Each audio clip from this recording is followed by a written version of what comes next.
I stood there, in the kitchen doorway, watching my 5-year-old daughter talking to a figure of light that shouldn't have been there.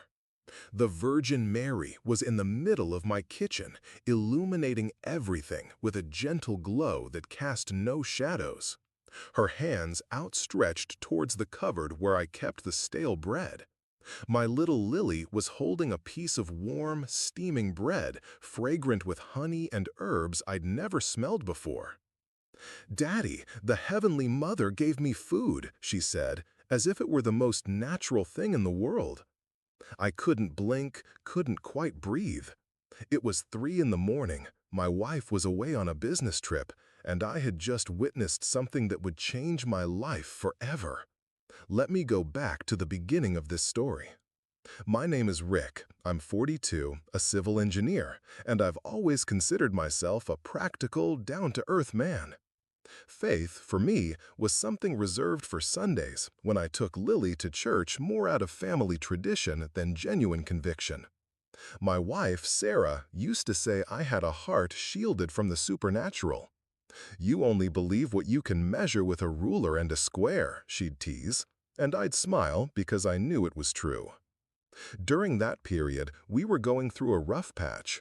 Sarah had gotten a promotion that required constant travel, keeping her away from home for 2, sometimes 3 weeks a month. I found myself alone with Lily, trying to balance my work at the construction company with the responsibilities of a temporary single dad. Bills were tight, the project I was managing was falling behind week after week, and I felt a growing weight on my chest, an anxiety I couldn't name. Lily, my little girl, seemed to be the only thing that still made sense in that chaos. She had this special way of seeing the world, with clear eyes, without the filters we adults carry. She was always a quiet, observant child who liked to play alone and sometimes said things that made me thoughtful. "Daddy, why do you get sad when you look at the sky?" she asked me once, out of the blue. I didn't even know I did that. It was October, one of those Tuesdays when Sarah was traveling again. I had arrived home late from work, exhausted after a tense meeting with the project investors. Lily was already in her pajamas, watching cartoons in the living room, and I went straight to the kitchen to prepare something quick for dinner. I opened the cupboard and saw that we had few ingredients. A loaf of bread that had been there for 2 days, already a bit stale, some preserves, pasta, nothing very inspiring. "Dad, can I have bread and butter?" Lily asked, appearing in the kitchen with that sweet, childlike manner. I looked at the bread, which clearly wasn't in the best condition, and said it would be better to make pasta. She made a disappointed face, but didn't insist. I put the bread back in the cupboard, thinking of throwing it away the next day. We ate dinner in silence, me lost in my thoughts about budgets and deadlines, her focused on the cartoon playing on the kitchen TV. Afterward, I gave her a bath, we brushed our teeth together in the bathroom, a routine that had become our tradition when Sarah wasn't around. "Daddy, will you pray with me tonight?" she asked as I tucked her into bed. Sarah always did this with her, but I had kind of neglected that part of the routine. "Sure, honey," I replied, a little awkwardly. I knelt beside her bed and listened to her say the Lord's Prayer with a serenity that moved me. She asked for protection for her mom, who was far away, and thanked God for the day. Then she looked at me and said, "Now Daddy prays."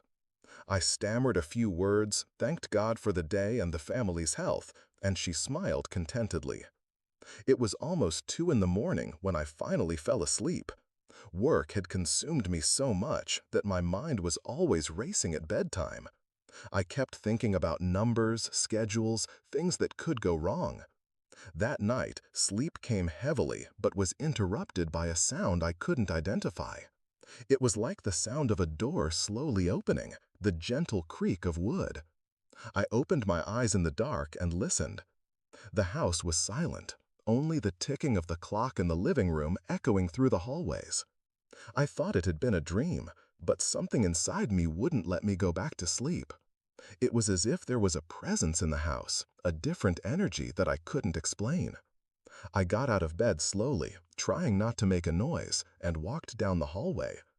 Lily's bedroom door was ajar, as we always left it, and through the crack I could see that she was still sleeping peacefully. But there was a light coming from the kitchen that wasn't normal. It wasn't the lights being on. I knew the house's luminosity well. It was something different, softer, more alive. My heart started beating faster as I walked down the hallway. Each step seemed to echo louder than it should, and I had the strange feeling of being watched. When I reached the kitchen entrance, I stopped. There was a golden glow coming from inside, a light that pulsed gently, as if it were breathing. It was when I took the first step into the kitchen that I saw her. The most beautiful and serene figure my eyes had ever beheld. A woman dressed in white, with a delicate veil covering her brown hair, her face young but carrying infinite wisdom.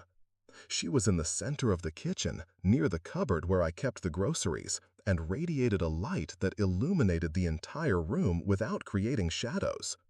It was as if the light itself emanated love. My knees weakened. I knew who she was, even though I had never seen anything like it before. It was the Virgin Mary, the mother of Jesus, there in my simple kitchen on that Tuesday morning. There were no thunderclaps, winds, or any cinematic drama. Just her, serene, extending her hands towards the cupboard with a smile that held all the compassion in the world. I was paralyzed, unsure whether I should speak, kneel, or run away. My rational mind searched for explanations. Was it a dream, a hallucination caused by exhaustion? But my heart knew it was real, more real than anything I had ever experienced. That's when I heard footsteps in the hallway. Lily appeared in the kitchen doorway, rubbing her sleepy eyes, and to my utter surprise, showed no fear. There are so many incredible experiences people have that need to be shared. Lily walked toward the cupboard, completely at ease, and the Virgin Mary took the bread in her hands. I saw with my own eyes that old bread transform. The dark crust turned golden, the texture became soft again, and an incredible aroma of honey and fresh herbs filled the kitchen. It was a scent I had never smelled before, but it evoked a feeling of home, of warmth, of motherly love. The Virgin Mary broke off a piece of bread and offered it to Lily, who received it with both small hands, as if it were the most precious thing in the world. "Eat, my child," she said, and her voice was like a gentle melody, echoing not only in my ears, but in my chest, in my heart. "You need to grow strong and healthy." Lily bit into the bread, and her little face lit up with joy. "It's delicious, Heavenly Mother," she said, and the Virgin Mary stroked her head with a tenderness that made me cry. Tears streamed down my face unnoticed, tears of emotion, of gratitude, of a happiness I didn't know existed. The Virgin Mary then turned to me. Her eyes met mine, and it was as if she saw directly into my soul. All the fears, all the anxieties, all the hardness I carried in my heart seemed to melt under that compassionate gaze. She extended her hands to me, offering another piece of the transformed bread. "Rick," she said my name, and the sound of my identity coming from those sacred lips made me tremble. "You have been carrying burdens that are not yours. Let me take them for you." I walked toward her like a sleepwalker, receiving the bread in my trembling hands. It was warm, soft, and when I tasted it, it was as if all the anguish of the past few months dissolved. The taste was indescribable. Sweet but not sugary, slightly salty, with notes of wild honey and herbs that seemed to have been picked in celestial gardens. But more than the taste, there was something in the bread that nourished far beyond the body. It was as if every fiber of my being was being fed, healed, restored. "Your earthly children need strong fathers, but they also need fathers who know how to be children," she continued.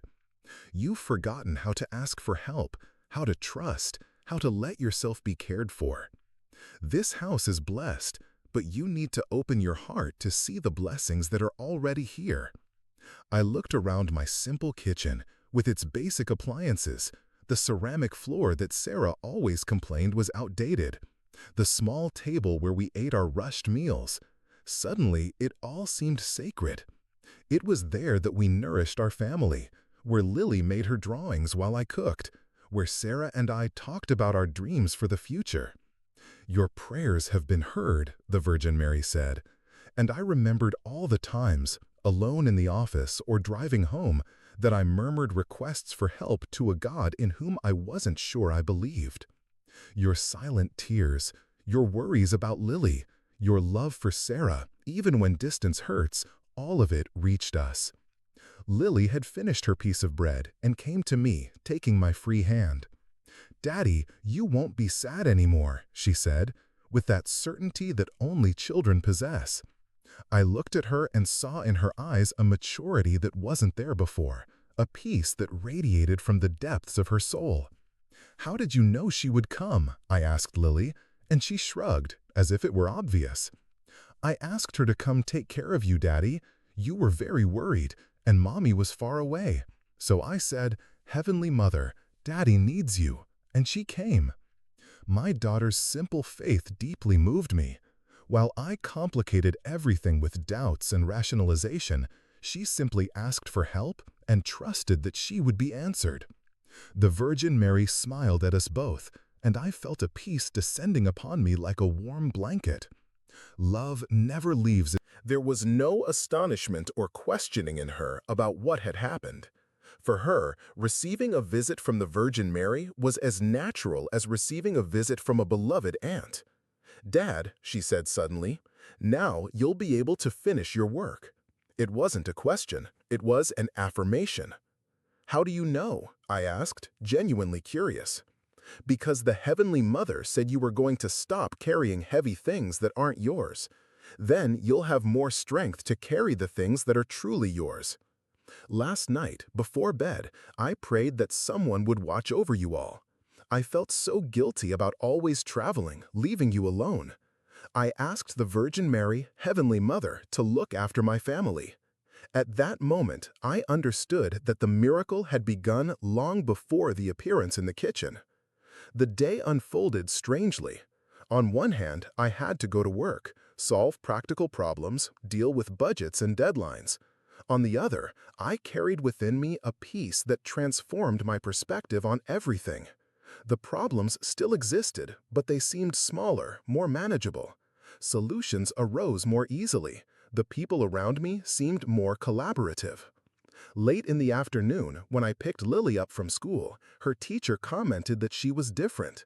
"She's always been a special child, but today there's a joy in her that's contagious." She spent the whole day talking about a very important visit they received at home. I smiled and simply said we'd had a very special family night. Sarah returned from her trip 2 days later, eager to see the leftover bread. When she smelled it, her eyes filled with tears. "This isn't of this world," she murmured. We ate together, the three of us, and she confirmed. The taste was impossible to describe, but it nourished something far beyond physical hunger. In the days that followed, our family routine transformed. We returned to praying together every night, not out of obligation, but out of gratitude. Lily led our prayers with a naturalness that moved us, always thanking the Heavenly Mother for her visit and asking for protection for all the families in the world. My work, which had been dragging on for months, began to flow. Creative solutions appeared in my mind. Difficult conversations with clients resolved harmoniously. Deadlines that seemed impossible became achievable. It wasn't that the problems had disappeared, but I was approaching them with a serenity and confidence I hadn't had before. Sarah renegotiated her work contract, managing to cut her travel in half. It wasn't easy, it required some financial concessions, but she said she had understood that no promotion was worth more than being present in our family's life. After what happened, I realized we were losing precious moments because of ambitions that weren't really ours, she explained. The bread lasted exactly a week, remaining fresh until the last piece. The day it was gone, Lily showed no sadness. "Now we know how to ask the Heavenly Mother when we need to," she said. with that simple wisdom that impressed me every day. 3 months later, when Sarah, Lily, and I were having dinner on a Friday night, Lily looked at us and said, "Do you feel it?" "Feel what, honey?" Sarah asked. "She's here," Lily replied, looking around the kitchen with a smile.